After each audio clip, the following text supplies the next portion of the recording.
بسم الله الرحمن الرحيم ياسين والقرآن الحكيم إنك لمن المرسلين على صراط مستقيم تنزيل العزيز الرحيم لتنذر قوما ما أنذر آباؤهم فهم غافلون لقد حق القول على أكثرهم فهم لا يؤمنون إنا جعلنا في أعناقهم أغلالا فهي إلى الأذقان فهم مقمحون وجعلنا من بين أيديهم سدا ومن خلفهم سدا فأغشيناهم فهم لا يبصرون وسواء عليهم أأنذرتهم أم لم تنذرهم لا يؤمنون إنما تنذر من اتبع الذكر وخشي الرحمن بالغيب فبشره بمغفرة وأجر كريم إنا نحن نحيي الموتى ونكتب ما قدموا وآثارهم وكل شيء أحصيناه في إمام مبين واضرب لهم مثلا أصحاب القرية إذ جاءها المرسلون إذ أرسلنا إليهم اثنين فكذبوهما فعززنا بثالث فقالوا إنا إليكم مرسلون قالوا ما أنتم إلا بشر مثلنا وما أنزل الرحمن من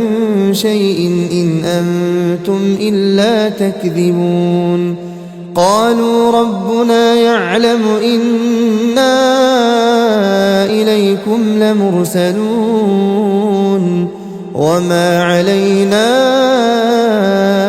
إلا البلاغ المبين قالوا إنا تطيرنا بكم لئن لم تنتهوا لنرجمنكم وليمسنكم منا عذاب أليم قالوا طائركم معكم أئن ذكرتم بل أنتم قوم مسرفون وجاء من أقصى المدينة رجل يسعى قال يا قوم اتبعوا المرسلين اتبعوا من لا يسألكم أجرا وهم مهتدون وما لي لا أعبد الذي فطرني وإليه ترجعون أأتخذ من دونه آلهة إن يردني الرحمن بضر لا تغن عني شفاعتهم شيئا ولا ينقذون إني إذا لفي ضلال مبين إني آمنت بربكم فاسمعون قيل ادخل الجنة قال يا ليت قومي يعلمون بما غفر لي ربي وجعلني من المكرمين وما أنزلنا على قومه من بعده من جند من السماء وما كنا منزلين إن كانت إلا صيحة واحدة فإذا هم خامدون يا حسرة على العباد ما يأتيهم من رسول إلا كانوا به يستهزئون ألم يروا كم أهلكنا قبلهم من القرون أنهم إليهم لا يرجعون وإن كل لما جميع لدينا محضرون وآية لهم الأرض الميتة أحييناها وأخرجنا منها حبا فمنه يأكلون وجعلنا فيها جنات من نخيل وأعناب وفجرنا فيها من العيون ليأكلوا من ثمره وما عملته أيديهم أفلا يشكرون سبحان الذي خلق الأزواج كلها مما تنبت الأرض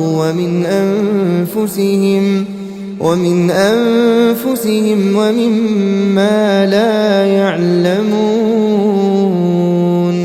وآية لهم الليل نسلخ منه النهار فإذا هم مظلمون والشمس تجري لمستقر لها ذلك تقدير العزيز العليم والقمر قدرناه منازل حتى عاد كالعرجون القديم لا الشمس ينبغي لها أن تدرك القمر ولا الليل سابق النهار وكل في فلك يسبحون وآية لهم أنا حملنا ذريتهم في الفلك المشحون وخلقنا لهم من مثله ما يركبون وإن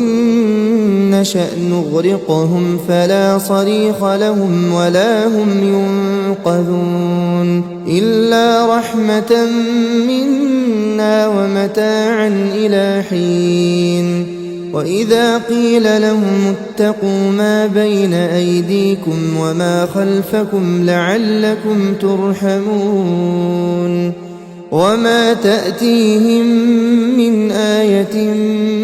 من آيات ربهم إلا كانوا عنها معرضين وإذا قيل لهم أنفقوا مما رزقكم الله قال الذين كفروا للذين آمنوا أنطعم من لو يشاء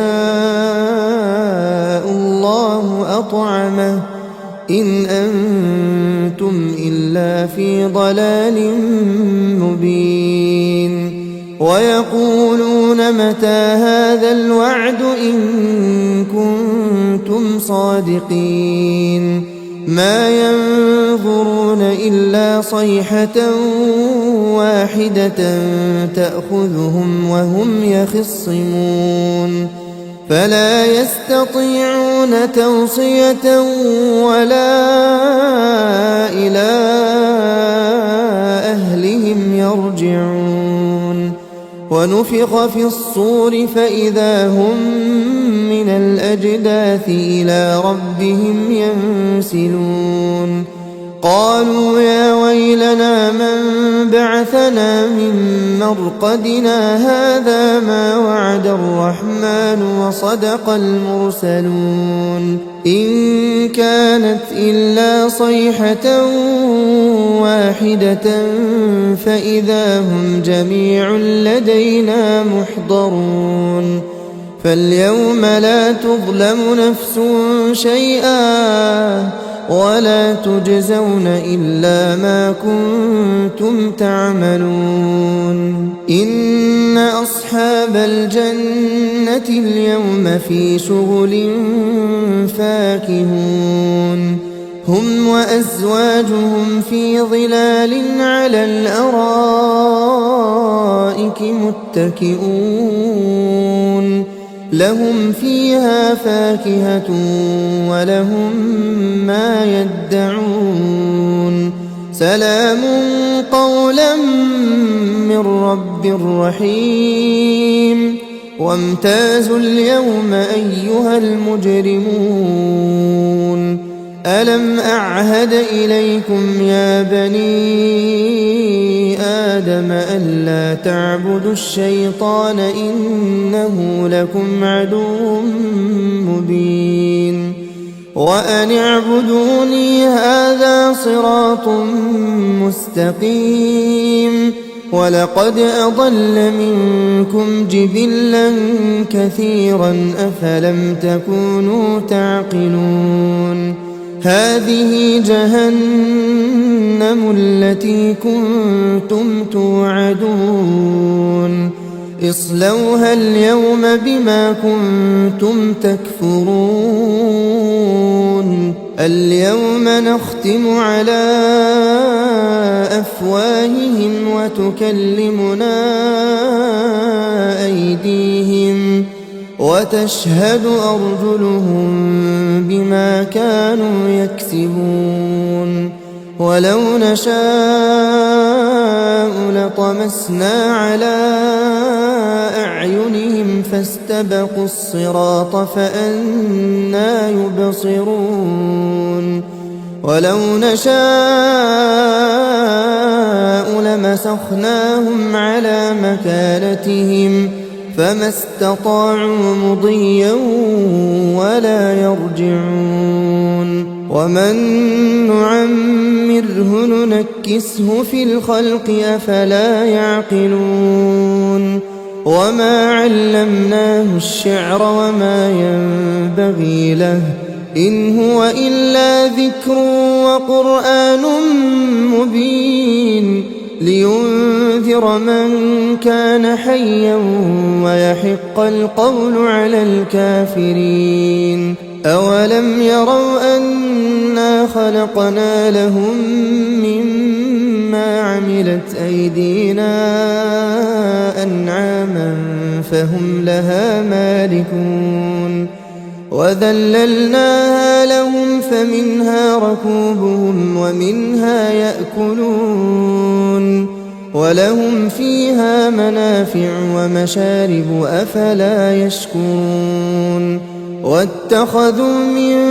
دون الله آلهة لعلهم ينصرون لا يستطيعون نصرهم وهم لهم جند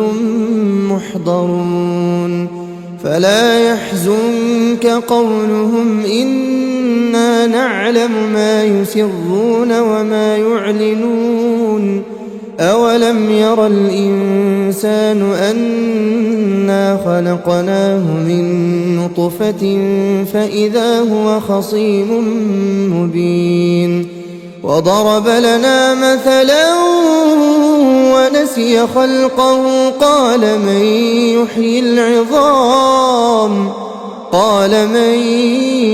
يحيي العظام وهي رميم قل يحييها الذي أنشأها أول مرة وهو بكل خلق عليم الذي جعل لكم من الشجر الأخضر نارا فإذا أنتم منه توقدون أوليس الذي خلق السماوات والأرض بقادر على أن يخلق مثلهم بلى وهو الخلاق العليم إنما أمره إذا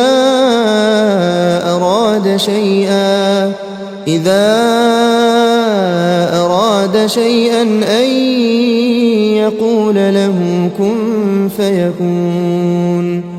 فسبحان الذي بيده ملكوت كل شيء وإليه ترجعون. بسم الله الرحمن الرحيم. الرحمن علم القرآن خلق الإنسان علمه البيان الشمس والقمر بحسبان والنجم والشجر يسجدان والسماء رفعها ووضع الميزان ألا تطغوا في الميزان وأقيموا الوزن بالقسط ولا تخسروا الميزان والأرض وضعها للأنام فيها فاكهة والنخل ذات الأكمام والحب ذو العصف والريحان فبأي آلاء ربكما تكذبان خلق الإنسان من صلصال كالفخار وخلق الجان من مارج من نار فبأي آلاء ربكما تكذبان رب المشرقين ورب المغربين فبأي آلاء ربكما تكذبان مرج البحرين يلتقيان بينهما برزخ لا يبغيان فبأي آلاء ربكما تكذبان يخرج منهما اللؤلؤ والمرجان فبأي آلاء ربكما تكذبان وله الجوار المنشآت في البحر كالأعلام فبأي آلاء ربكما تكذبان كل من عليها فان ويبقى وجه ربك ذو الجلال والإكرام فبأي آلاء ربكما تكذبان يسأله من في السماوات والأرض كل يوم هو في شأن فبأي آلاء ربكما تكذبان سنفرغ لكم أيها الثقلان فبأي آلاء ربكما تكذبان يا معشر الجن والإنس إن استطعتم أن تنفذوا من أقطار السماوات والأرض فانفذوا لا تنفذون إلا بسلطان فبأي آلاء ربكما تكذبان يرسل عليكما شواظ من نار ونحاس فلا تنتصران فبأي آلاء ربكما تكذبان فإذا انشقت السماء فكانت وردة كالدهان فبأي آلاء ربكما تكذبان فيومئذ لا يسأل عن ذنبه إنس ولا جان فبأي آلاء ربكما تكذبان يعرف المجرمون بسيماهم فيؤخذ بالنواصي والأقدام فبأي آلاء ربكما تكذبان هذه جهنم التي يكذب بها المجرمون يطوفون بينها وبين حميم آن فبأي آلاء ربكما تكذبان ولمن خاف مقام ربه جنتان فبأي آلاء ربكما تكذبان ذواتا أفنان فبأي آلاء ربكما تكذبان فيهما عينان تجريان فبأي آلاء ربكما تكذبان فيهما من كل فاكهة زوجان فبأي آلاء ربكما تكذبان متكئين على فرش بطائنها من استبرق وجنى الجنتين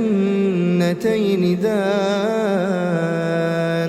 فبأي آلاء ربكما تكذبان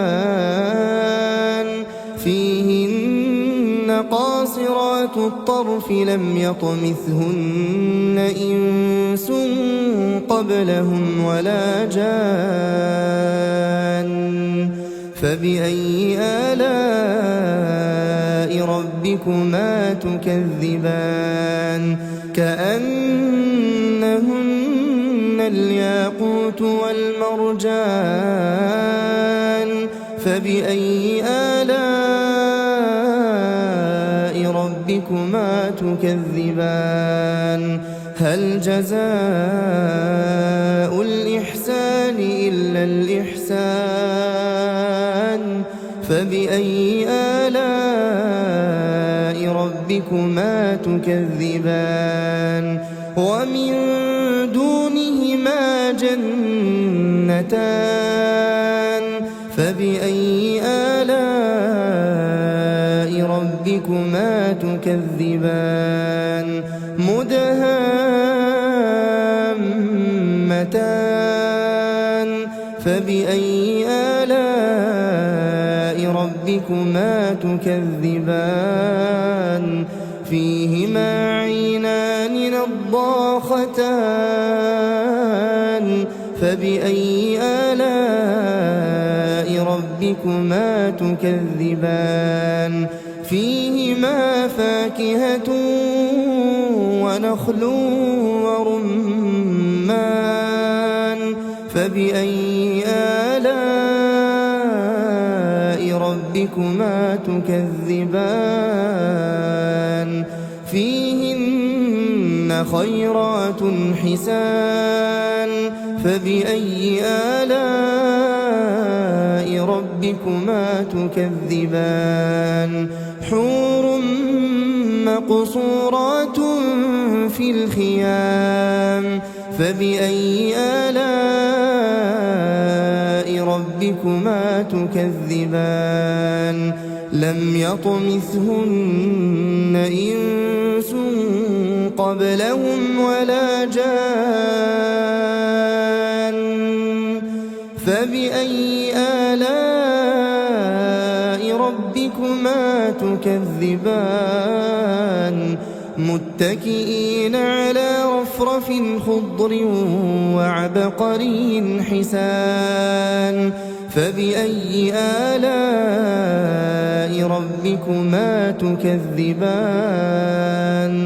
تبارك اسم ربك ذي الجلال والإكرام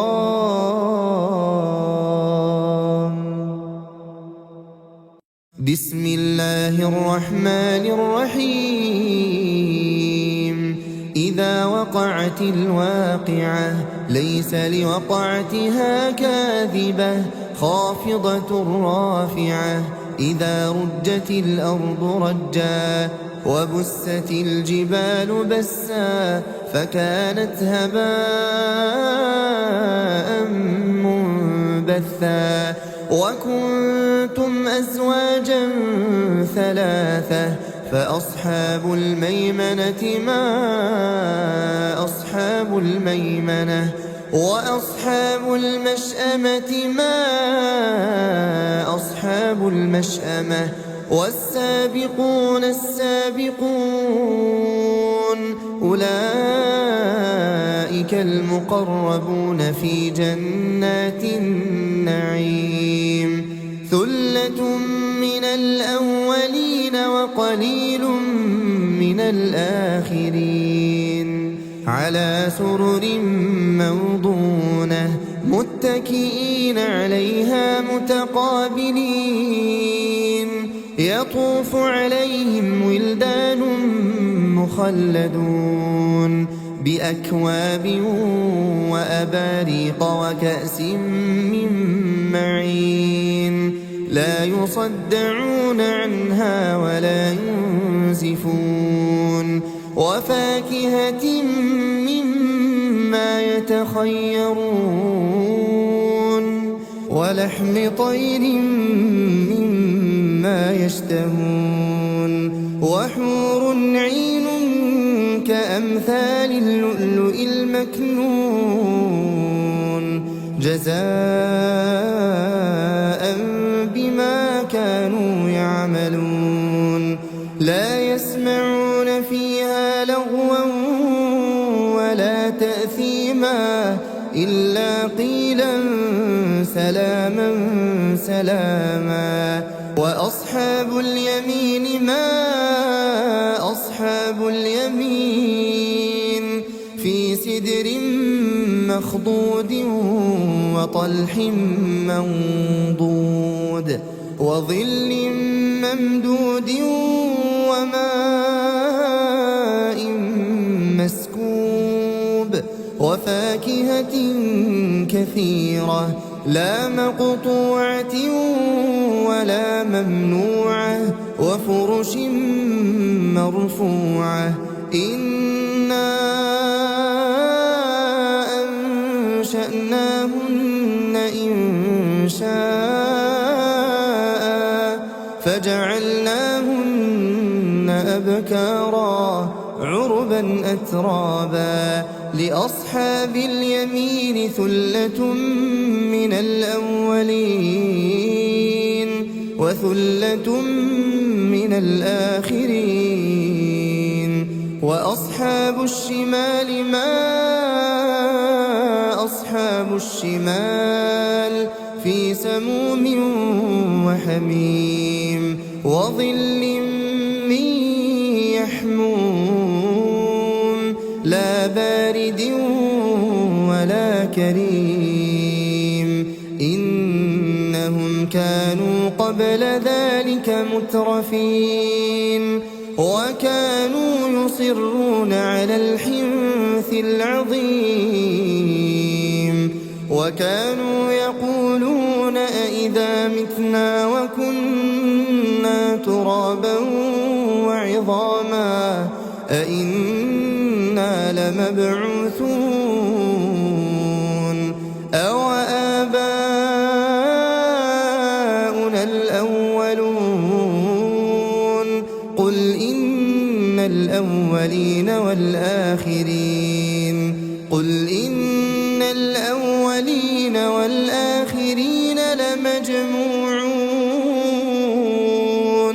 لمجموعون إلى ميقات يوم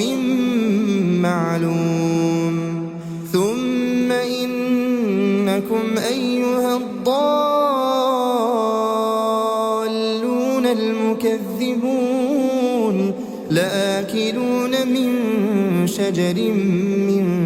زقوم فمالئون منها البطون فشاربون عليه من الحميم فشاربون شرب الهيم هذا نزلهم يوم الدين نحن خلقناكم فلولا تصدقون أفرأيتم ما تمنون أأنتم تخلقونه أم نحن الخالقون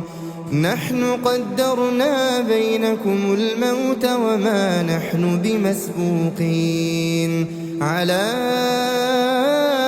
أن نبدل أمثالكم وننشئكم فيما لا تعلمون ولقد علمتم النشأة الأولى فلولا تذكرون أفرأيتم ما تحرثون أأنتم تزرعونه أم نحن الزارعون لو نشاء لجعلناه حطاما فظلتم تفكهون إنا لمغرمون بل نحن محرومون أفرأيتم الماء الذي تشربون أأنتم أنزلتموه من المزن أم نحن المنزلون لو نشاء جعلناه أجاجا فلولا تشكرون أفرأيتم النار التي تورون أأنتم أنشأتم شجرتها أم نحن المنشئون نحن جعلناها تذكرة ومتاعا للمقوين فسبح باسم ربك العظيم فلا أقسم بمواقع النجوم وإنه لقسم لو تعلمون عظيم إنه لقرآن كريم في كتاب مكنون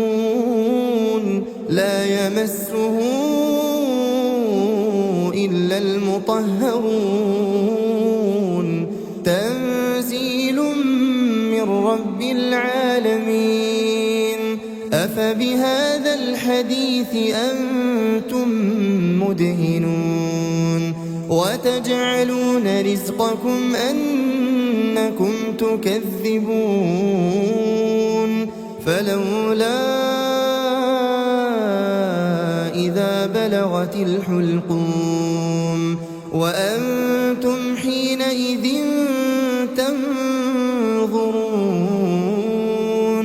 ونحن أقرب إليه منكم ولكن لا تبصرون فلولا إن كنتم غير مدينين ترجعونها إن كنتم صادقين فأما إن كان من المقربين فروح وريحان وجنة نعيم وأما إن كان من أصحاب اليمين فسلام لك من أصحاب اليمين وأما إن كان من المكذبين الضالين فنزل من حميم وتصلية جحيم إن هذا لهو حق اليقين فسبح باسم ربك العظيم.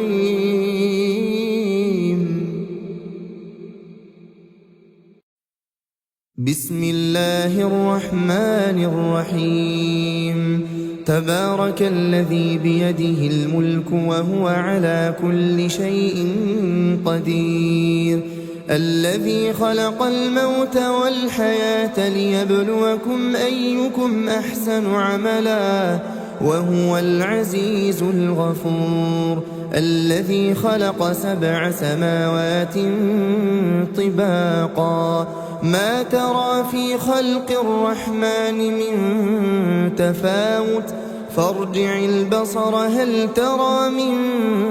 فطور ثم ارجع البصر كرتين ينقلب إليك البصر خاسئا وهو حسير، ولقد زينا السماء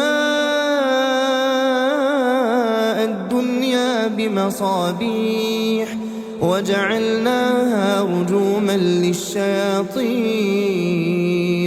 وأعتدنا لهم عذاب السعير، وللذين كفروا بربهم عذاب جهنم وبئس المصير. إذا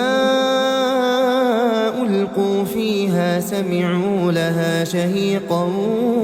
وهي تفور تكاد تميز من الغيظ كلما ألقي فيها فوج سألهم خزنتها ألم يأتكم نذير؟ قالوا بلى قد جاءنا نذير فكذبنا وقلنا ما نزل الله من شيء إن أنتم إلا في ضلال كبير. وقالوا لو كنا نسمع أو نعقل ما كنا في أصحاب السعير، فاعترفوا بذنبهم فسحقا لأصحاب السعير. إن الذين يخشون ربهم بالغيب لهم مغفرة وأجر كبير. وأسروا قولكم أو اجهروا به إنه عليم بذات الصدور. ألا يعلم من خلق وهو اللطيف الخبير. هو الذي جعل لكم الأرض ذلولا فامشوا في مناكبها وكلوا من رزقه وإليه النشور. أأمنتم من في السماء أن يخسف بكم الأرض فإذا هي تمور أم أمنتم من في السماء أن يرسل عليكم حاصبا فستعلمون كيف نذير. ولقد كذب الذين من قبلهم فكيف كان نكير. أولم يروا إلى الطير فوقهم صافات ويقبضن ما يمسكهن إلا الرحمن إنه بكل شيء بصير. أمن هذا الذي هو جند لكم ينصركم من دون الرحمن إن الكافرون إلا في غرور. أمن هذا الذي يرزقكم إن أمسك رزقه بل لجوا في عتو ونفور. أفمن يمشي مكبا على وجهه أهدى أمن يمشي سويا على صراط مستقيم. قل هو الذي أنشأكم وجعل لكم السمع والأبصار والأفئدة قليلا ما تشكرون قل هو الذي ذرأكم في الأرض وإليه تحشرون ويقولون متى هذا الوعد إن كنتم صادقين قل إنما العلم عند الله وإنما أنا نذير مبين فلما رأوه زلفة سيئت وجوه الذين كفروا وقيل هذا الذي كنتم به تدعون قل أرأيتم إن أهلكني الله ومن معي أو رحمنا فمن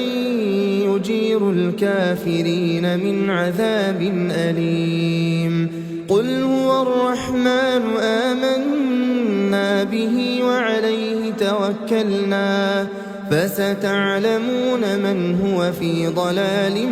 مبين قل أرأيتم إن أصبح ماؤكم